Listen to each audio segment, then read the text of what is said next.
muling idaraos ang Puerto Princesa International Dragon Boat Festival. Tampok ang pinakamahuhusay na dragon boat paddlers mula sa iba't ibang bansa.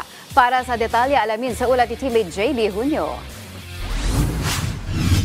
Matapos ang matagumpay na edisyon noong nakaraang taon, muli na namang inaasahan ang pagsagwa ng mga pinakamahuhusay na paddlers sa 4th Puerto Princesa International Dragon Boat Festival. Pinaghalong cultural pride, environmental consciousness at sports excellence ang hatid ng panibagong edisyon ng kompetisyon na nakatakdang ganapin sa October 25 hanggang 26 sa Puerto Princesa City, Palawan. Ayon kay Nation's top paddler OJ Fuentes, ang festival na ito ay malaking tulong para sa pambansang koponan upang malaman kung anong development at adjustment ang kailangang i-improve lalo na sa paparating na kompetisyon. Dagdag pa ni Fuentes, mahalaga ring pagsubok ang torneo bilang parte ng paghahanda ng national team sa Southeast Asian Games sa Disyembre na gaganapin sa Thailand. Kabilang sa paglalaban ng kategorya sa festival ay ang 10-seater small boats. Kasama rito ang Men Masters 40 Plus at Mixed Master 40 Plus para sa 200-meter race. Habang mag-uunahan naman ang Mixed Masters 50 Plus,